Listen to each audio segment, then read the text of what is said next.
We're going to start with, we're at the river, the rebirth. Yes, the rebirth. Oh, the rebirth. Let's go on about that. I actually want to find that page because I think I saw it in there. 139, 140, about. Okay. So it starts with, looking at it from the social aspect again, how the on TV the city's like, everybody on the count of 10 open the doors. Yeah. And that's just like such a, it's like one, he felt the city rise. And it's like, oh my God, like everybody's just absorbed and controlled by the TV and the government. It's like if the government told them to open the door and like shoot whoever's out there, it's like everyone would. Just branching off a little bit, like the whole like numbers thing. Like, did you notice that a lot through Reddit they were going on about numbers, like throughout the thing, like 1, 2, 3, 4, 5, 6, 7. Like at the beginning of certain paragraphs or pages, they were doing that. Like, can you give another point? I don't remember that, but that sounds familiar. Yeah, you guys just go on to the next thing, and then if I find one, I'll let you know because I know they did that a couple times. All right. And it's freaking weird. It's super interesting when he said he's at the river, and 139 he says he touched it just to be sure it was real. Like, are these people never exposed to like? Do they never leave the city? I think he was saying that not in like, and that could be another way. But I was reading it in the sense that like he's so tired and he was just not thinking that he was gonna make it, and so when he touches it, he like makes sure it's real because he's like, oh my God, you know. Well, and also the like on TV they're saying like the robots like can sniff out 10,000 different people. So like he's like in the back of his mind he's like, I'm probably gonna I was die. scared when I was reading this. Honestly, I was like, oh my God, they're not gonna get us. It's like Because machines, you know, they're like usually pretty good. It's like Jaws. Right, and then I was thinking at the end, I was still thinking though, like, aren't the dogs programmed? So even though they faked finding the right person, wouldn't he still, if he smells Montauk later, know that that's him and try to kill him? Because don't they like save that in their machine memory? Like, I think it's because it's a dog and like that it's a robot, it can just quickly be erased from its memory. Right. So it like I feel like they try to incorporate a lot of like real life dog aspects, but in that case, like they're like, oh, you know, we need to put on a show because people are gonna get bored. Exactly. They don't want him to chase it into the river. They want it to be. Oh, an example of the counting thing, page 28. He goes 1, 2, 3, 4, 5, 6, 7 days.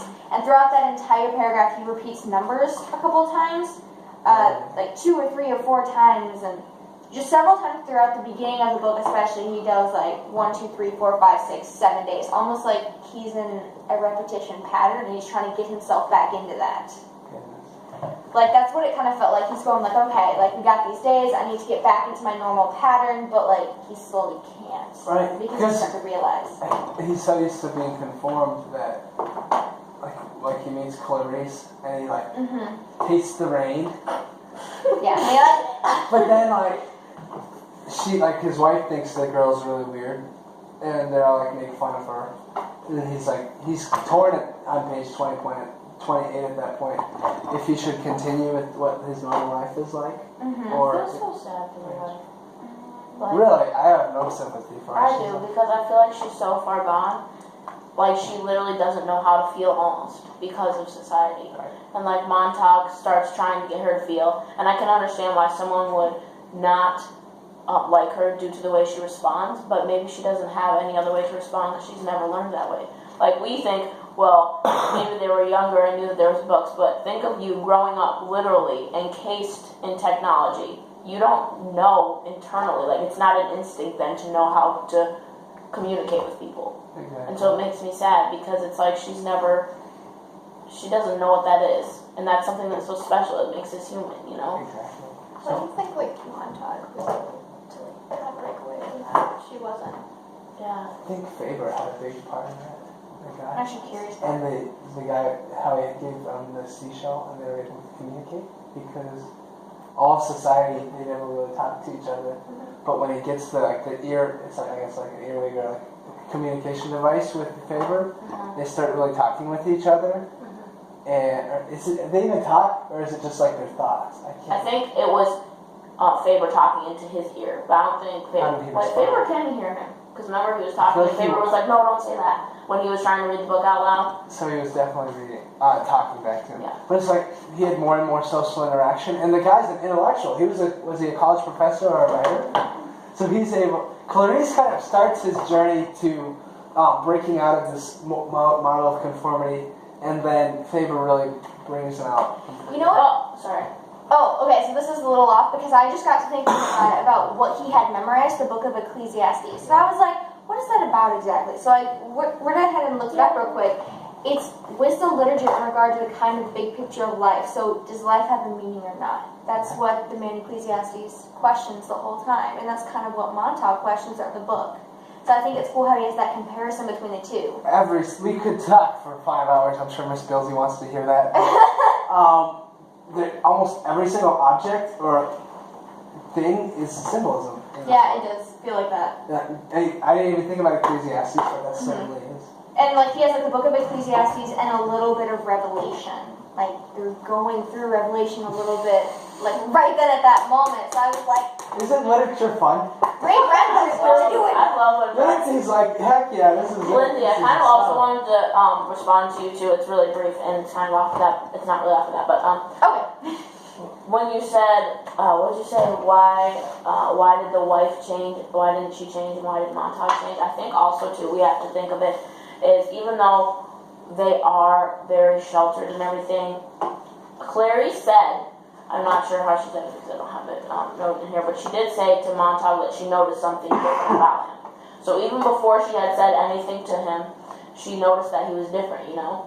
And I think that is part maybe of what Bradbury is trying to show is that we're all conforming, but we can't deny that we're all different.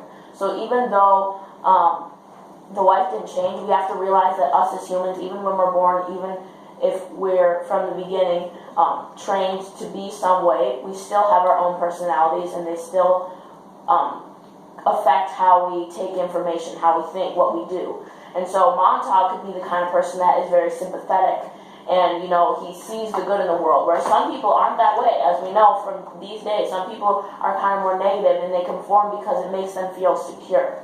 You know, so you think like Montauk has the right personality to be able to break out of his conformity? Right, like maybe he has, and I'm sure there's others like him, but he was just the main character. But someone that has the ability to notice and strives to almost know what is out there, where other people are kind of like, I'm comfortable, I don't want to rock the boat because I don't want anything to happen to me, you know? And I think that's what his wife is like, kind of.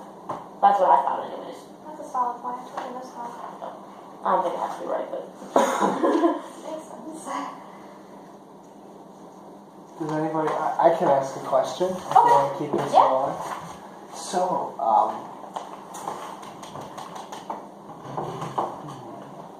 it's a good one. how do you guys think like how society conforms? Mm-hmm. It seems like they almost form an. How do you think they kind of form an alliance against Montauk and Faber? It seems like Montauk and Faber against the world. Like, what is the significance of that? Like, how is it? It's like two against it. I like what you're saying. I'm trying to think of how it would. Yeah, I don't think of it too. So what if it was representing like knowledge versus ignorance? So like the well-versed people, the well-read people versus. And then at the end we find out about we meet his like Faber's intellectual friends. That's good. Mm-hmm. I really like that. I'm sorry I worded that kind of poorly. No, it's like a really deep question. Like I'm trying to think of like a really good response because I want to do it justice. Awesome. Yeah, just take your time. Well, like I noticed today, especially in like in a lot of different forms of literature, it's like me against the world. That's what a lot of authors try to do. So I do see that point throughout the book. So I'm against the world. Let me ask you a question that could spark out that. Yeah. Do you think me versus the world? Do you think Montauk won? There's just not really a concluding ending. Like, he just kind of goes on, like, the city's burned, so they're going to keep going and collecting more people and sharing the word. So. But nothing was ever, like, sort of resoluted toward the end. Mm-hmm. So I don't know if you could really say he's the winner. It's more like, I feel like the story ended just where his journey began. I just had a realization. What if the author's purpose was, through writing it that way, you know how we're all kind of confused at the end? Like, what's he going to do? What's going to happen? What if, let's say, because he obviously was thinking of the future, let's say we were in this future that he created right now, and we read this, and we're like, this is the one book that we read, and we're like, oh my gosh, I need to wake up. This war is going on around me. What if there's not a significant ending because he wants the reader to think about it so much that they want to change the world? It's almost you like know? he wants the reader to be Montauk. Right. Love like, that. like Oh my gosh, yes! It's like he's saying, you as the reader, you are Montauk. You have reached this point of realization because of my book. Now what are you going to do with it? Yes! High five! I think that's all high five. That's a turning point. The turning point right there. Wow. Miss Wow. Lindsey, 20 out of 20. Mind is blown. This is Going great. on here. That was a deep realization. We're doing a discussion, Christopher. What's going on? Oh man. That is crazy. It's like that's what he's trying to do. Because I feel like the reason like it's written in first person, so you're in Montauk's head. You're not just seeing his thoughts. You're seeing everything that's running through his head, which is why it's all kind of going repetitively. And it's like, it's written from his point of view, and if you read it, you also think in first, I hope you think in first person. Right. So it's... Like, there were some points where I was getting confused, like, is this Montauk or is this me? Because there were a lot of things that he was doing that I was like, you know, if I lived in this world, like, I'd be doing the same thing. If I was a fireman, like, I'd want to steal books and know what's in them. Yeah. What can I read off? Like, I want to know. That's an incredible... That was a big realization. What did you make of him putting books in other firemen's houses? I was like, funny. That was... I think that was I hope they burn, kind of, but that was me. I feel like there's a second meaning behind it. Like his outside meaning is like, oh, the fireman's house is going to be burned, we're going to destroy him. But at the same time, I read it and I was kind of thinking, you know, maybe he's going like giving him a chance. Like, you can either read the book and open your eyes, or you can ignore him and you're going to burn with him. Like, you're going to be ignorant and you're going to just be destroyed with them and never have any point. I personally took it as like almost an anarchist point of view, like it's like another me versus the world thing. It's like he discusses it later with Faber, and Faber's like, that doesn't sound like it would have been that good of an idea. But it's just Montauk's first realization of how he wants to make change and violence, and he's kind of a violent person. He's violent. He straight torches his boss to kill him. He like screams at the ladies because he gets so frustrated with them. His temper. Yeah, I love it. He's He's got got a really really mean what he said to that lady though, when he was like, "I hope like go home and think of your first husband. Yeah, like, you divorced, and second you ruined husband, your kids, dead and in I a was jet like, flight. oh my lord, Like, you are harsh. I'm like, woo. But sometimes people need to know the harshness to wake up. Like, you just need to like, you know. Exactly. Anybody got a question? Or I have something else, but you guys should go. You look like you have a lot of in-depth question, and I'm just like, Yeah, Lindsay, let's hear one of your questions. I'm curious. ooh. Good job. We might have another like. Yeah, another atomic I bomb. love hype. It makes me happy. So our question, Fahrenheit 451, appears to be whether knowledge is essential or detrimental. Where do you think Bradbury stands with this? Ooh. Language. Whether or not knowledge is essential or detrimental. What does detrimental mean? What's that? Like you could. I am a little out of this. I'm asking the question we're all thinking. So, All right. I'm It's like dangerous, harmful. Okay. What's about that? Detrimental. Detrimental is like dangerous or harmful. Okay. You know, I feel like that's Is it a good thing or a bad thing? Okay. I feel like that's a really hard line to tell from, because at some point in the novel, he sounds like it's necessary. Like, if you don't, we're all going to be the same. We're all going to be robots, and we're all going to be basically, there's no point. Like, because suicide's a main theme in the book as well. Because a lot of characters do end up killing themselves. And the major focus is what kind of knowledge. They reference it. So Beatty, when he's talking with Montauk at one point in the book, Please call me Daddy. I call him Baby. Yeah, I call him Beatty. Beatty, he's like, let's cram these people full of meaningless information, like the price of corn in Iowa or something like that. But then he was so full of information himself. Remember when he was talking and I was like, Right. That's what I'm saying. like, he had all that information. Like Lindsey's saying, whether or not knowledge is good, but it's the kind of knowledge. Like the government wants people to think that they. But what you do with it? Exactly. They want the people to think that they're well versed and smart, but really they know stuff that isn't going to change society. They just know simple facts. They don't. They know what, but they don't know why or how. That's why the girl Clarice, she gets she gets like put under watch because she starts asking why something works and not. Yeah, it's not just. I want to go what it is. against you for a second, though. Okay. So I see where you're coming from, and I actually kind of agree with you a little bit now. But what I had interpreted as was, remember when Beatty was saying all those things to Montauk and reciting the verses, and remember he was saying how I know all this stuff, but it really doesn't matter. Yeah, he But knows. then at the end, remember when Montauk burned him, he said it seems like he wanted to burn. He didn't try to run away. What if he himself was feeling all the things that Montauk was feeling? His eyes were opened, and he couldn't live with himself anymore, so he was like, I want you to kill me, and that's why he didn't run away. And maybe he was getting mad at Montauk because he was like, I've been living with this crap my whole life, and now here you come along, and you want to change things, and I didn't do anything, and he feels so bad about himself that he can't handle it I'm anymore. gonna agree with that plan. Because I was like, I started to feel a little sympathy for Beatty, and I actually thought way deep down under all that anger and meanness that he might actually have Maybe already he realized a long time ago, and Yeah. that's why he soaked up all that knowledge, was because Or he loved maybe it. he's so confusing and weird because he himself is confused and he's like, I feel this way and I don't know what to do about it. Here's this young kid, he can do something, I Do you think he can't. sees himself as a martyr? A martyr? Because he kind of just lets him. He like eggs Montauk on to kill him. That's a fair point. That's a fair point. Like we're kind of we're kind of inferring.